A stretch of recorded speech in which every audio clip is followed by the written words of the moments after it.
Là aussi un éclairage par Amandine Bourris, qui est docteur en STAPS et qui a travaillé, donc doctorante, sur l'autisme par rapport au tennis. Et aujourd'hui, elle va nous apporter justement ce retour de sa thèse.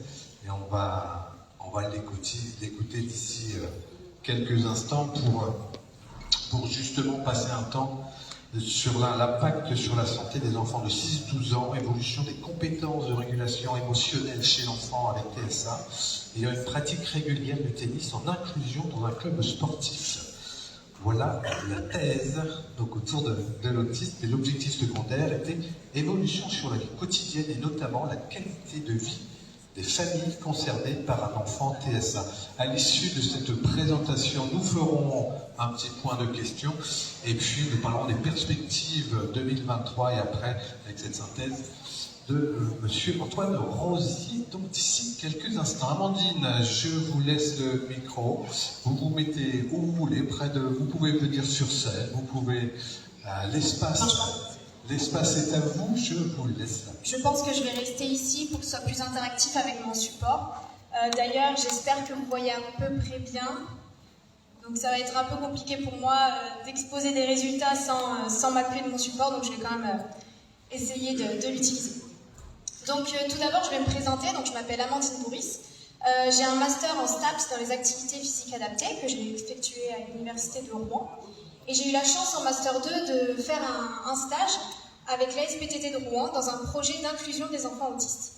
Et donc ce projet-là m'a beaucoup plu et j'ai eu la chance par la suite de continuer avec un travail de thèse.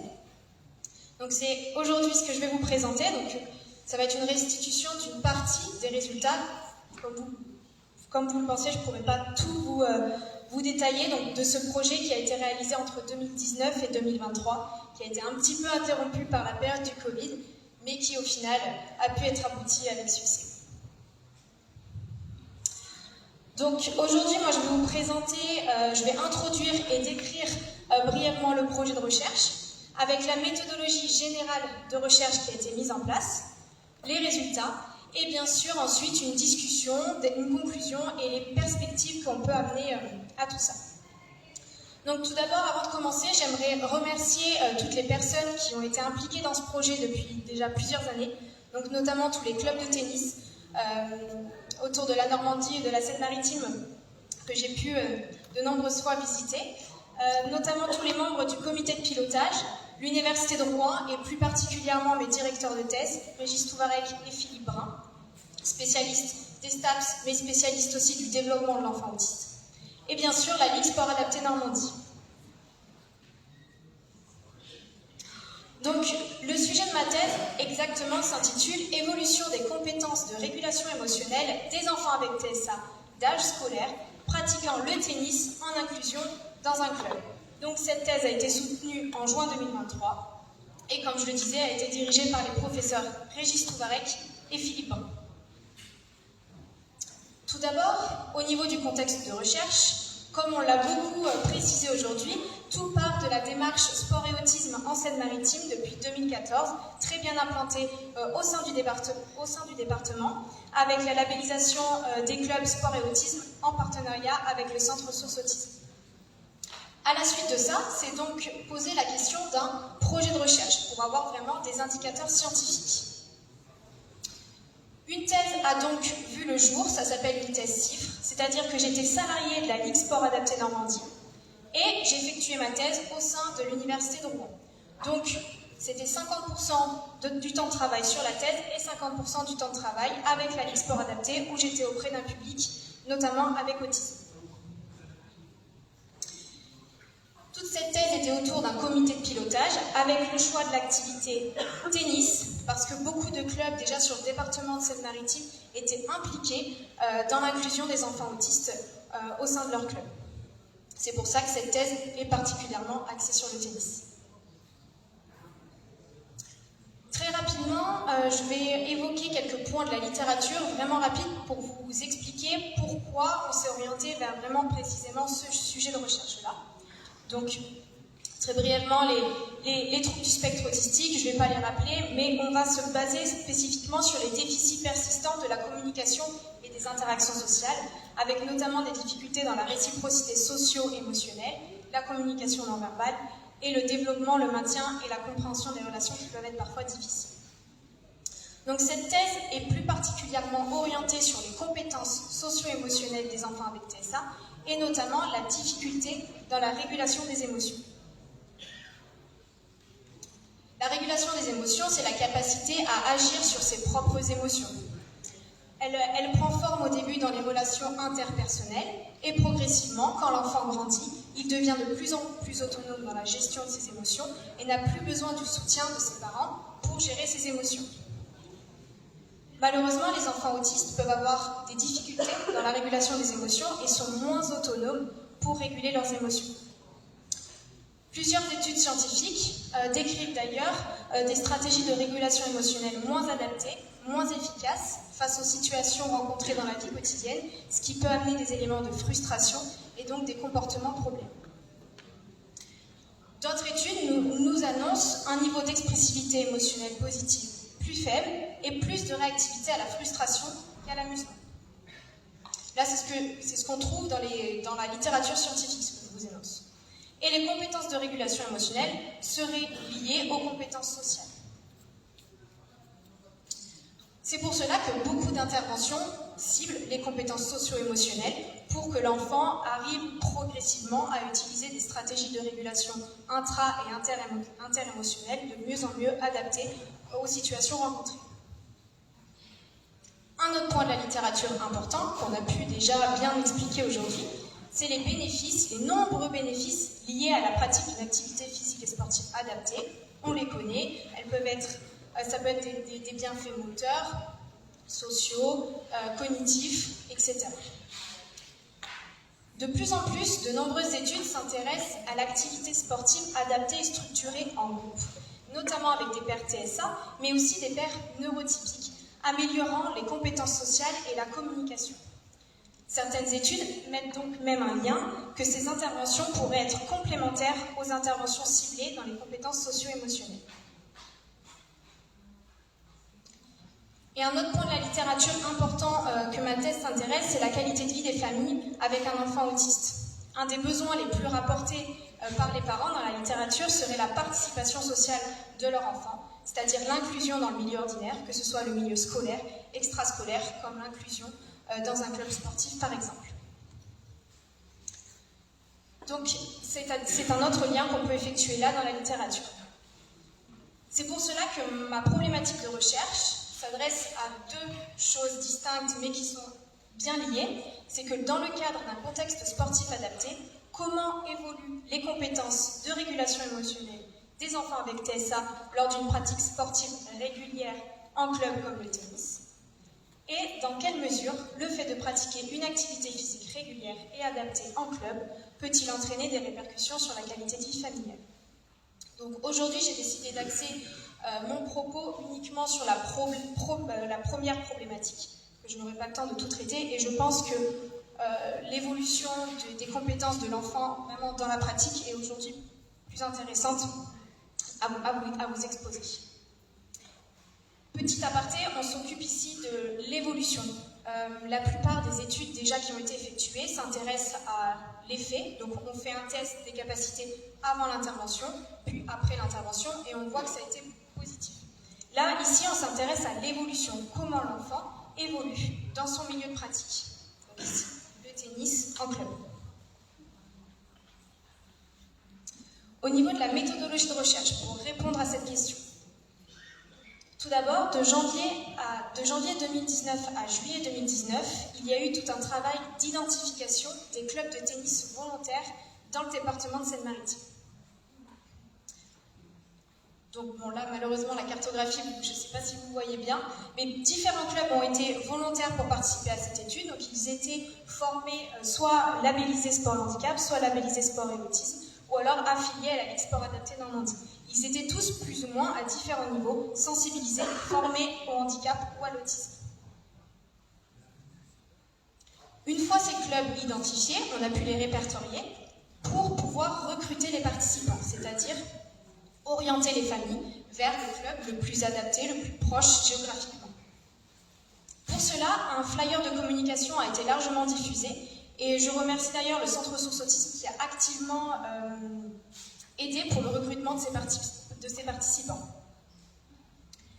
Les enfants devaient être bien sûr diagnostiqués avec des TSA par un centre de référence. Ils devaient être âgés entre 6 à 12 ans. Ne pas avoir de non-contre-indication à la pratique sportive et avoir une licence de tennis et pratiquer régulièrement dans le club. Ensuite, le recueil des données sur la première saison sportive a pu être réalisé. Puis, une deuxième phase de recrutement des participants a été effectuée pour la deuxième saison sportive. Donc cette étude s'est réalisée sur 2 saisons sportives, ce qu'on appelle une étude longitudinale, pour vraiment voir les effets sur le temps. Sur la première saison sportive, 13 enfants ont participé à cette étude et 8 enfants ont participé sur les 2 saisons sportives. Grâce au recrutement des autres participants, on a pu avoir 5 nouveaux enfants pour avoir aussi 13 enfants sur la deuxième saison sportive. Au total, 18 enfants ont participé à cette étude. Donc 18 enfants ont pu être observés en inclusion dans les clubs de tennis. Sur une saison sportive, le recueil de données était le suivant. Donc un recueil auprès des parents au début et à la fin de saison sportive, et un recueil vidéo au sein des clubs. Donc les enfants étaient filmés une fois par mois pour voir l'évolution de leur comportement au sein de la pratique du tennis. Donc c'est plus le recueil vidéo dont je vais traiter aujourd'hui. Donc ce dernier était réalisé avec 2 caméras. Donc je ne sais pas si vous voyez très bien. Il y a un plan centré sur l'enfant. La caméra suivait le mouvement de l'enfant pour voir vraiment le comportement de l'enfant en fonction de la situation de jeu. Donc il y avait 2 caméras. Ces 2 caméras ont ensuite été synchronisées en une seule vidéo de manière à coder le comportement de l'enfant. 119 vidéos ont pu être recueillies sur les 2 saisons sportives, ce qui nous a permis d'avoir une base de données assez conséquente. Un petit aparté, la disposition des caméras a été faite en sorte que ça dérange le moins possible la séance de tennis. Donc elles étaient mises en retrait. Et les premières séances de tennis ont été filmées, mais je n'ai pas tenu compte des caméras pour pas que le comportement de l'enfant avec les caméras soit biaisé au niveau de l'étude. Donc voilà juste une petite disposition de comment est organisé le recueil vidéo. Environ 10 heures passées sur le terrain par semaine, ce qui fait 357 heures de travail pour le recueil vidéo au sein des clubs. Donc c'était déjà un travail assez conséquent pendant les 2 saisons sportives, pour après ensuite traiter les deux. Une fois cette base de données au niveau des vidéos recueillies, il a fallu créer une grille de codage pour voir qu'est-ce qu'on observe. On a les vidéos, c'est bien, maintenant, qu'est-ce qu'on en fait? Une grille de codage a été effectuée. 3 grosses catégories ont pu être mises en place. Tout d'abord, j'ai codé le contexte de jeu dans lequel l'enfant était, c'est-à-dire quel contexte de jeu était mis en place par le professeur de tennis. Ensuite, on codait le comportement émotionnel en fonction de la situation au teinté. Au niveau des contextes de jeu, le contexte de jeu pouvait être neutre, c'est-à-dire que l'enfant joue seul, par exemple sur un petit parcours moteur, ou alors un exercice d'habilité motrice avec la raquette et la balle, par exemple. Donc l'enfant n'est pas forcément en interaction avec d'autres enfants. Il pouvait y avoir aussi un contexte coopératif, donc l'enfant est en coopération avec le professeur de tennis ou avec un autre enfant du groupe. Le contexte compétitif, l'enfant cette fois-ci est contre un enfant avec un système de points, donc c'est différent de la coopération. On pouvait aussi avoir parfois un contexte en équipe en fonction des clubs. Et j'ai rajouté le contexte autre, c'est tout ce qui est temps de pause, temps de boisson, temps de ramassage du matériel, temps de consigne. Une fois que ces contextes de jeu ont été codés, on pouvait donc analyser le comportement émotionnel de l'enfant, donc c'est-à-dire comportement émotionnel positif, négatif, neutre ou non reconnaissable. C'est-à-dire qu'il se passe quelque chose sur le visage, mais on ne peut pas dire vraiment si c'est positif ou négatif. En fonction de la situation au tenté. Donc ça pouvait être une action de jeu. Donc là, il y a des petits exemples. Malheureusement, c'est dommage, vous ne voyez pas très bien. Donc on codait si c'était face à une réussite, un échec, une observation, un temps d'attente, etc. Et on codait donc ce comportement comportement émotionnel en fonction d'une interaction sociale. Donc, est-ce que l'enfant est en train d'interagir avec le professeur de tennis? Est-ce qu'il initie une interaction? Est-ce qu'il y répond? Et exactement pareil pour les enfants. Est-ce qu'il initie une interaction sociale avec l'enfant ou est-ce qu'il répond à l'interaction sociale?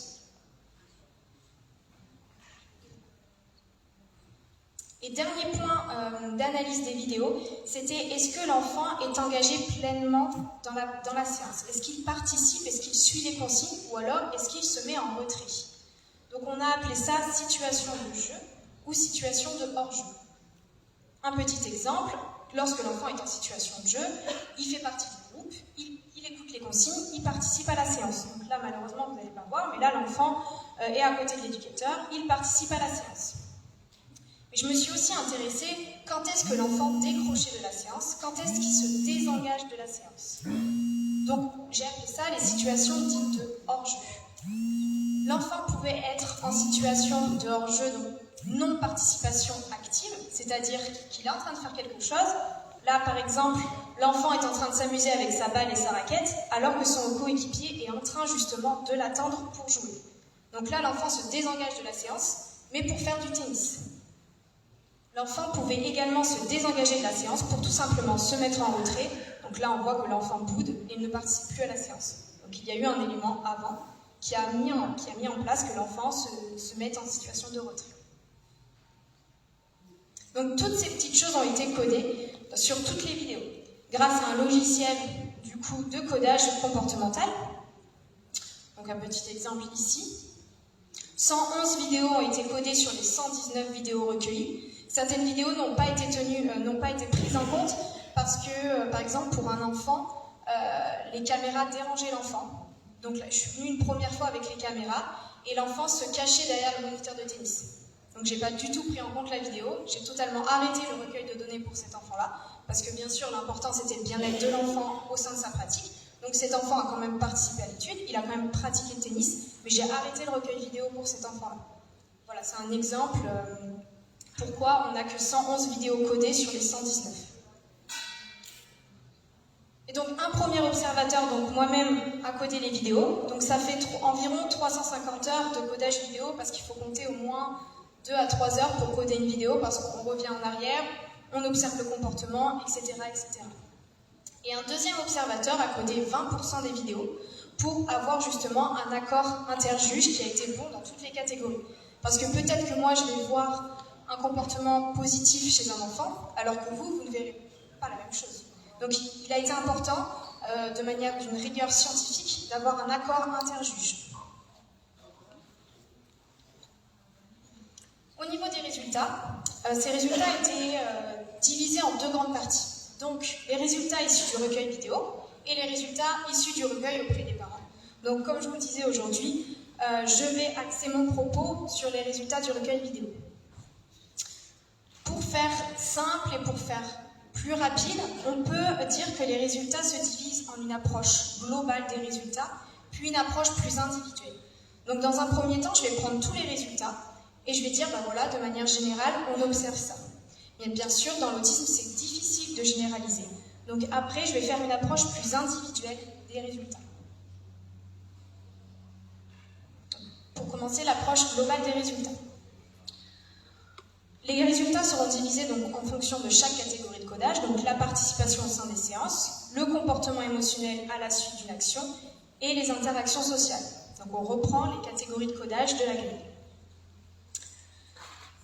Toutes ces catégories de codage ont été codées du coup en fonction du contexte de jeu rencontré par l'enfant.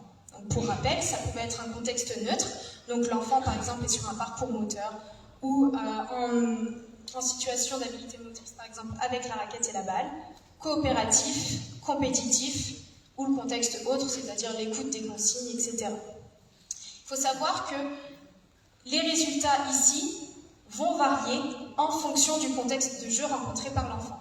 L'enfant n'aura pas le même comportement émotionnel lorsqu'il est en situation de contexte neutre que lorsqu'il est en situation de contexte coopératif, par exemple. C'est pour ça qu'il était important de coder d'abord dans quel contexte de jeu l'enfant se trouve. Et on y reviendra plus tard par la suite. Au niveau donc, de l'approche globale des résultats sur la participation de séance, Bon, là, vous n'allez pas trop voir, il y a un camembert sur la globalité des séances observées. On remarque qu'il y a beaucoup de séances sans situation de hors-jeu. Donc dans 59% des vidéos observées, les enfants avec TSA suivent les consignes du début à la fin sans se désengager de la séance. Et dans seulement 41% des séances observées, on observe des enfants qui se désengagent de la séance. Et un autre point important, c'est que ces mises en retrait diminuent au cours des saisons sportives. Donc en fait, on observe que les enfants se mettent beaucoup en retrait au début, et que ça diminue après en fonction de plus l'enfant pratique.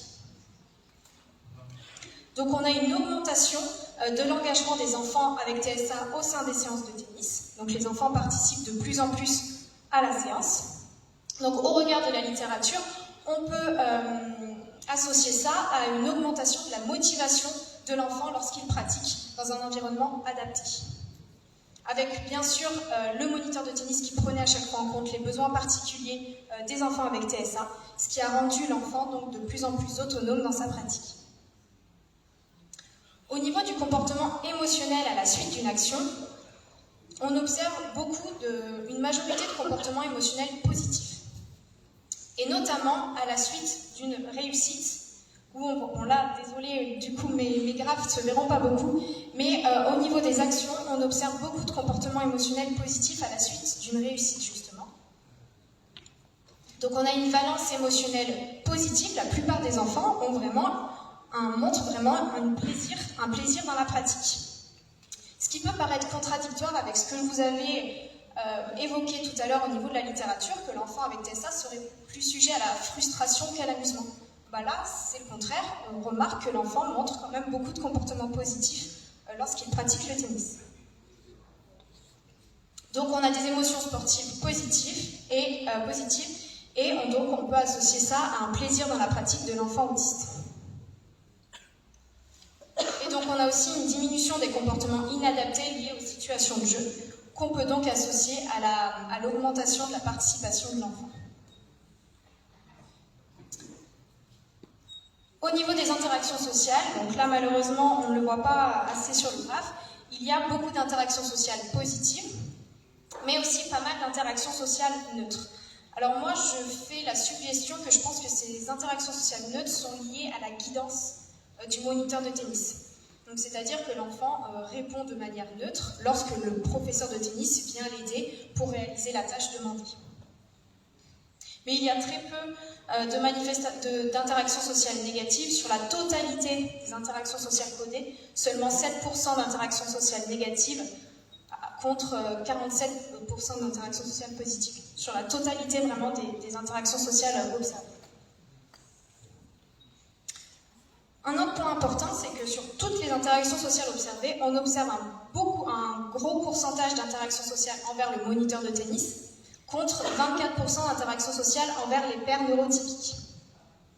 Plus particulièrement, lorsque l'enfant interagit avec le professeur de tennis, il y a beaucoup plus de réponses que d'initiation. Et inversement, lorsque l'enfant interagit avec un autre enfant du groupe, il y a plus d'initiation que de réponses. Donc on peut associer ça à la guidance, encore une fois. L'enfant avec TSA répond au professeur de tennis parce qu'il y a la guidance du moniteur qui est mise en place aussi. Et par contre, l'enfant va initier de lui-même des interactions sociales avec les autres enfants du groupe. Et ce constat a tendance à s'observer plus l'enfant pratique. C'est-à-dire que sur les enfants qui ont pratiqué sur 2 saisons sportives, on observait que les interactions sociales avec le professeur de tennis diminuaient pour laisser place aux interactions sociales avec les autres enfants du groupe. Donc ça a été observé chez les enfants qui ont surtout pratiqué sur les 2 saisons sportives. Donc on peut associer ça à une diminution de la guidance du moniteur de tennis pour laisser place aux interactions avec les autres enfants du groupe. L'enfant est donc devenu, encore une fois, plus autonome dans sa pratique. Il a moins besoin du moniteur de tennis dans sa pratique et ça peut donc laisser place à plus d'interactions sociales avec les autres enfants du groupe. Et donc ça augmente la participation sociale de l'enfant avec TSA. Un autre petit point aussi, c'est qu'il y a une corrélation corrélation entre les interactions sociales et le comportement face à une action de jeu. Par exemple, plus on observait des comportements émotionnels positifs, par exemple à la suite d'une réussite, plus on observait après des interactions sociales positives. Donc en fait, c'est un engrenage positif qui se met en place. Donc plus l'enfant est en situation de réussite, plus après il va interagir de manière positive, etc., etc. Au niveau d'une approche plus individuelle des résultats maintenant, donc tout ce que je vous ai présenté là, c'est dans la globalité sur les 18 enfants, sur toutes les séances observées. On a pu du coup mettre en place différents profils d'évolution, c'est-à-dire que les enfants n'ont pas évolué de la même manière, mais des profils peuvent se dessiner dans chaque catégorie du coup de résultats. Tout d'abord, pour certains enfants, quel que soit du début à la fin de la saison sportive, aucune situation de hors-jeu n'a été constatée. Ces enfants suivent les consignes et participent aux séances sans se désengager, sans se mettre en retrait. D'autres enfants, comme je le disais tout à l'heure, se mettent en retrait sur les premières séances de la saison sportive, puis progressivement deviennent autonomes et ne se mettent plus du tout en retrait sur la suite de la saison sportive. Et par contre, quelques enfants, dans un troisième profil, ont une fluctuation dans leur participation. Par exemple, à la séance observée au mois de novembre, l'enfant ne va pas du tout se désengager de la séance, il ne va pas se mettre en retrait. Et la séance d'après, par contre, on va avoir des pics de désengagement. L'enfant va se désengager plusieurs fois dans la séance, il va se mettre en retrait, il va aller faire autre chose, il va aller peut-être chercher les balles dans le local, le moniteur de tennis doit aller le chercher, etc. Donc vraiment, il y a une fluctuation de la participation, donc une évolution non linéaire. Au niveau du coup du comportement émotionnel et des interactions sociales, on observe à peu près le même schéma. Donc certains enfants ont une balance émotionnelle positive sur la globalité des séances, avec très peu de comportements émotionnels négatifs observés. Et inversement, de la même manière, on a certains enfants qui ont une irrégularité au niveau du comportement émotionnel d'une séance à une autre. Donc la nature des manifestations émotionnelles fluctue en fonction des séances. Et un point important, c'est qu'on a pu faire des corrélations. Les enfants qui ont une participation qui fluctue ont aussi un comportement émotionnel qui est différent. C'est-à-dire qu'il y a des corrélations entre le comportement émotionnel négatif et la participation de l'enfant. Plus l'enfant va se mettre en retrait, plus on va observer du comportement émotionnel négatif. Lié sûrement à la frustration de certaines choses que je vais évoquer prochainement. Bon, là, du coup, on ne voit pas beaucoup. Donc, ce qui nous a permis de faire un lien avec la littérature, c'est qu'au niveau des émotions, on peut avoir des profils émotionnels plus stables et des profils émotionnels plus irréguliers. Ce qui peut aussi confirmer la littérature, c'est qu'il y a une hétérogénéité dans les TSA, notamment au niveau du développement socio-émotionnel. Tous les enfants avec autisme ne se ressemblent pas, notamment au niveau du développement socio-émotionnel, ce qui montre bien qu'on peut avoir différents profils d'évolution et que c'est quand même difficile de généraliser tous les résultats. Et on observe aussi une hétérogénéité des émotions dans la pratique sportive. Par exemple, moi, je vais gérer mes émotions dans le sport, peut-être différemment que vous dans votre pratique sportive. Donc on a deux types d'hétérogénéité, ce qui nous prouve bien qu'on peut obtenir différents profils d'évolution dans la pratique sportive chez les enfants avec TSA. Plus particulièrement au niveau des profils donc irréguliers. Donc c'est-à-dire qu'une séance, on va dire, tout se passe bien, l'enfant suit les consignes, puis la séance d'après, ça va plus, il se met en retrait, il ne veut plus jouer, etc. Donc on a pu effectuer des corrélations. Plus l'enfant se désengage de la séance, plus on observe des comportements non reconnaissables et des interactions sociales négatives et inversement. Donc si l'enfant se met en retrait, c'est qu'il y a eu un élément de frustration avec des comportements problèmes ou inversement. Et cela donc peut être dû à différentes choses. Par exemple, il y a eu une situation de frustration trop importante pour un enfant qui a du mal à réguler ses émotions. Donc il faut comprendre pourquoi l'enfant s'est mis en retrait, en refus de jeu à ce moment-là, pour éviter que cela se reproduise. Ça peut aussi être dû à un phénomène extérieur à la séance ou intrapersonnel. Par exemple, qu'est-ce qui s'est passé à l'école ou à la maison juste avant que l'enfant vienne à la séance de tennis. Ça, bien sûr, ça peut complètement bouleverser une séance s'il s'est passé un élément frustrant juste avant. C'est pour ça qu'il est très important de discuter avec les éducateurs ou avec les familles avant la séance pour comprendre dans quel état d'esprit l'enfant peut être quand il arrive sur le lieu de pratique. Et encore une fois, en fonction des séances, les contextes de jeu n'étaient pas les mêmes. Par exemple, un enfant sur une séance peut rencontrer beaucoup de contextes coopératifs, puis sur la séance d'après, c'est des petits matchs, c'est des contextes compétitifs, ça amène beaucoup plus de frustration. Ce qui peut donc amener la différence de comportement chez l'enfant. Donc une attention particulière, notamment, est menée sur les contextes de jeu. Ce qui nous amène à conclure qu'il y a une hétérogénéité intra- et inter-individuelle dans la pratique des enfants. Donc il va y avoir une évolution différente d'un enfant à un autre, mais le même enfant peut avoir un comportement différent également d'une séance à une autre. C'est pour ça qu'il y a un intérêt très particulier à porter sur les besoins spécifiques de ces enfants. Donc pour conclure, cette étude m'a permis d'apporter beaucoup de conclusions positives sur le fait que l'enfant, quand il est dans un cadre de pratique sportive adaptée, pratique avec plaisir. Donc on observe quand même beaucoup de comportements émotionnels positifs, beaucoup d'interactions sociales positives, que ce soit avec les autres enfants du groupe, que ce soit avec les professeurs de tennis. Donc l'enfant est capable d'évoluer dans un milieu de pratique sportive inclusive, tout en passant vraiment du bon temps, comme les autres enfants, et en pratiquant une activité qu'ils aiment. Je vais axer ma conclusion et mon propos plus particulièrement.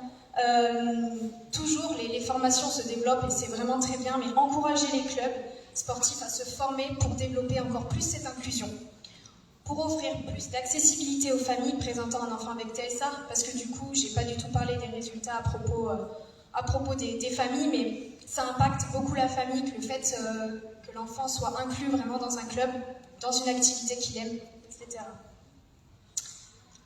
Et donc j'encourage les formations futures à vraiment axer sur les besoins spécifiques des enfants avec autisme. Un enfant autiste ne fait pas un autre. C'est pas parce qu'on a réussi à adapter la séance pour un enfant autiste que ce sera la même chose pour un autre.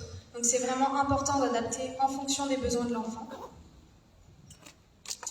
Et de faire attention au choix des contextes de jeu, mais aussi aux transitions de ces contextes. De prévenir l'enfant quand on va passer d'un contexte coopératif à un contexte compétitif, que maintenant il va y avoir un système de points pour éviter toute frustration. Et donc, je pourrais parler des contextes de jeu encore pendant longtemps, mais je vais donner juste un petit exemple. Les contextes de jeu neutres, donc les petits parcours moteurs ou les parcours d'habilité motrice pour les enfants avec autisme, c'est très intéressant, notamment au niveau psychomoteur, au niveau de l'autonomie. Mais on a observé que quand ces contextes de jeu duraient trop longtemps, ou alors s'ils étaient mal encadrés, mal structurés, l'enfant était plus à même de se désengager de la séance.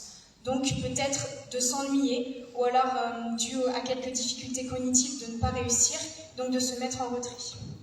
Donc c'est pour ça que j'accorde une attention particulière lorsque vous mettez en place des contextes de jeu neutres, des petits parcours moteurs, de vraiment structurer votre parcours. Ça peut de toute manière être bénéfique aussi pour les autres enfants qui sont présents dans le cours. Et je vais terminer sur le jeu coopératif avec un autre enfant. Et notamment, une étude très intéressante s'intéresse à la dyade enfant neurotypique, enfant TSA. Donc un duo enfant neurotypique, enfant TSA, qui favoriserait beaucoup la communication sociale, les interactions sociales, tout ce qui est autour de l'imitation et donc de la coopération avec un autre enfant du groupe.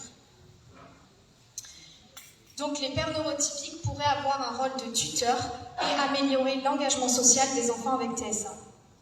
Et le dernier point que j'aimerais donc appuyer, c'est de sensibiliser les enfants neurotypiques dans les formations futures, d'aider les moniteurs de sport, les éducateurs sportifs à comment sensibiliser les enfants neurotypiques pour que justement cette inclusion soit vraiment bénéfique. Donc après là aussi ça va se jouer sur tout ce qui est les programmes scolaires, de vraiment axer sur la sensibilisation pour que l'inclusion, que ce soit dans le milieu scolaire, extrascolaire, que ce soit une activité artistique, sportive, de sensibiliser les pairs neurotypiques pour favoriser l'inclusion des enfants TSA. Merci de votre attention, j'espère que j'ai été claire. C'était difficile pour moi de synthétiser tout ça, donc je suis vraiment dans mon truc, donc si j'ai pas été claire sur certains points, n'hésitez pas, j'aiguillerai peut-être d'autres. Merci beaucoup, Amandine, pour cette retranscription de ton travail auprès des jeunes dans les clubs de tennis de Seine-Maritime, mais aussi de Normandie. Si vous avez des questions, c'est le moment. Amandine est là, elle est prête à répondre sur justement son travail qui a duré sur 2 ans et j'imagine derrière.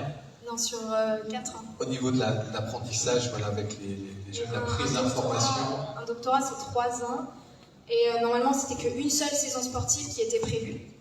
Avec le Covid qui a coupé en fait la première saison sportive, on s'est dit on recommence sur une saison sportive, puis celle-ci a encore été un peu coupée. Mais un point positif, c'est que les clubs se sont très bien adaptés, les familles se sont très bien adaptées, les enfants étaient contents de revenir après chaque confinement et malgré tout, ça c'est un beau point positif. Voilà. Je regarde au fond, je vois s'il y a des... Oui, une. Vas-y.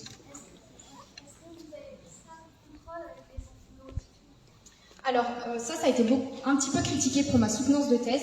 Vu qu'on s'intéresse à l'évolution, je n'ai pas de groupe contrôle. Parce que... La question, Amandine, c'était de savoir s'il y avait des groupes contrôle. Un groupe contrôle. Par exemple, dans certaines études scientifiques, comme je vous le disais tout à l'heure, on va avoir l'effet de la pratique. Donc, on a un groupe contrôle avant l'intervention, on fait la comparaison, puis on fait la comparaison après. Vu que là, nous, on s'intéressait vraiment à l'évolution de l'enfant autiste, je n'ai pas de groupe contrôle dans mon étude.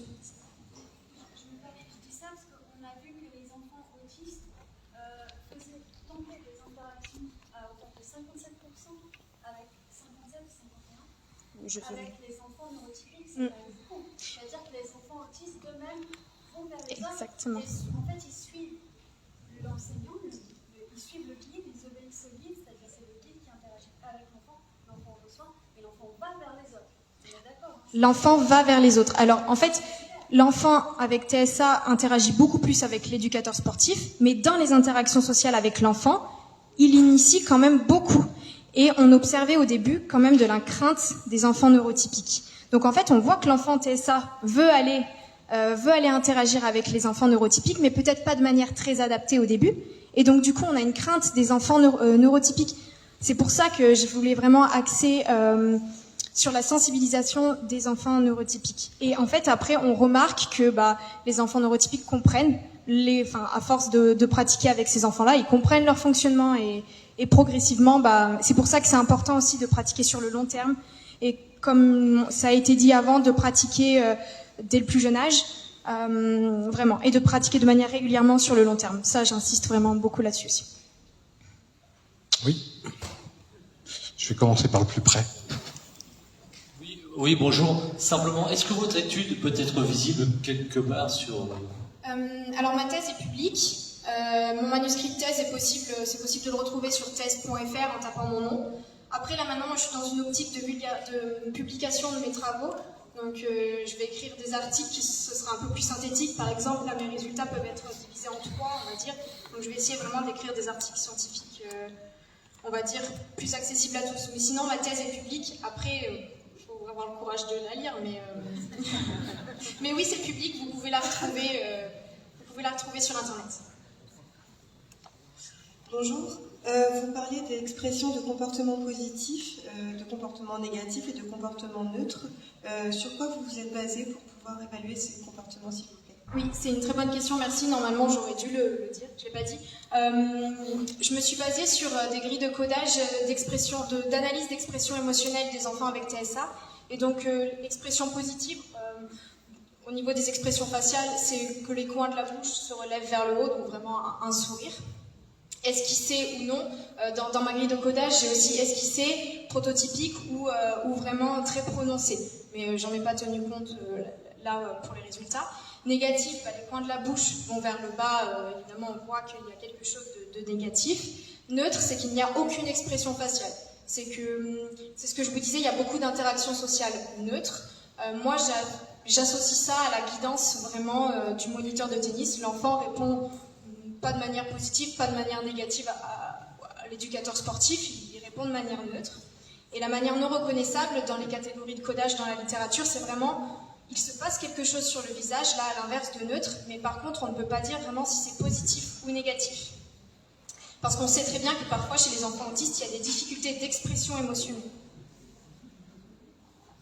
Je ne sais pas si j'ai répondu comme une fois à la question.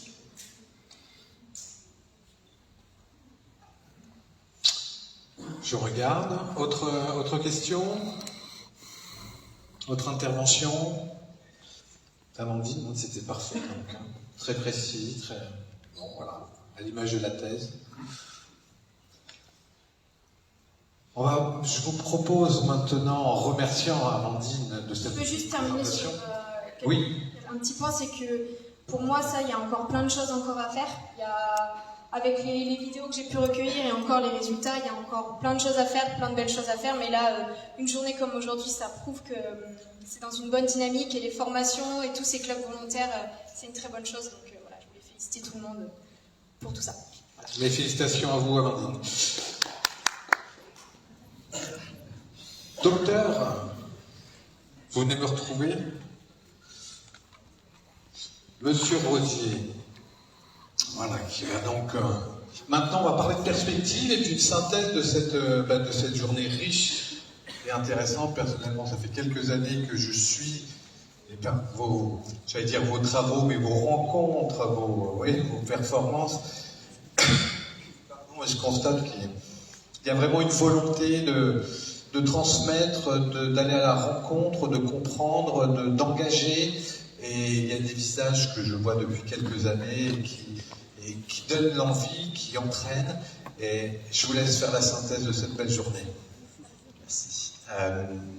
Alors encore, d'abord, présenter nos excuses aux intervenants, aux participants pour les difficultés de planning qu'on a eues, qui sont des fois indépendantes de notre volonté, mais c'est vrai que c'était perturbant et on le regrette vraiment. C'était pas de notre volonté. Et donc on a lutté toute la journée pour rattraper le temps perdu et on va finir en avance. Vous voyez, c'est le grand paradoxe. Remercier bien évidemment les organisateurs de cette journée, ça fait du bien une journée comme ça. Remercier les intervenants, le professeur Alain, Marie Ravatel pour son témoignage. Remercier Amandine Bourris bien évidemment et puis tous les intervenants des tables rondes. Leur témoignage était quand même extrêmement intéressant et extrêmement porté vers l'avenir. Alors faire une synthèse de cette journée, je ne sais pas, moi, d'une manière générale, j'ai trouvé que c'était plutôt une belle journée, même si la météo n'était pas terrible. Mais la journée était quand même belle, elle est faite d'optimisme, elle est faite de plein de choses positives.